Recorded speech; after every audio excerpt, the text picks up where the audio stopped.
السلام عليكم ورحمة الله وبركاته. نمني ربي أمانتي هندو لالتي أرجتا أكنا من أرجني ما شرفتي دربتا بيو تجران هندا كان الدنيا كان الرا كان جراتا هنجرتان هندو فقاتني بيرا أرجتني دقيتني تا أنته يا فرا هواسني كيسن بلان أبدين سن إيجا جرا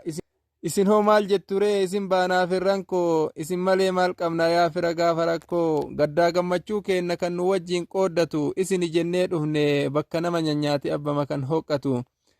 hiddatu fooniif dhiigaa dargaggeettii dargaggoo waan qabdaniin nu gargaaraa yaa ijoollee biyya koo manni namaatu yoo jige hin ijaaranii birmatanii mana rabbii keenna guddaa bakka jigeetti laaltanii osoo homuu lafaan kaasin jigeetumaan har'a gahe maal gootan maalirra geettan jechuun malleen hin qaala'e moonumatu hin dhaga'inii isin garuu gaafattanii takkaa qalbiin isin cabxee waa'ee isaa yaadattanii gaafii isin gaafadhullee hin argadhu deebii keessan osoo mana keessan taate cal'iftanii silaanteessan waan qabdaniin ijaartanii firaaf ollaa hirmaachisaa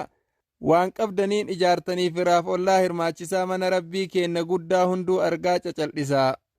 osoo laallee warra kalee akka nabii fi sahaabaa silaa hodhee teennarrallee masjidatu bakka qaba gaaf makkarraa madiinaa galan ergamaan rabbii mana ofii dhiisanii ijaarsisan mana rabbii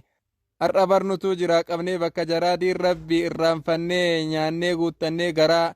itti isin deebisaa gama waan dubbadhuuti yaa obboleeyyan muslimaa akii kiyya yaa ukti masjidni keenna guddaan masjida mubaarakii osoo inni nurraan jigin kumaa fi kumaa olis takkaan hanqannee bakki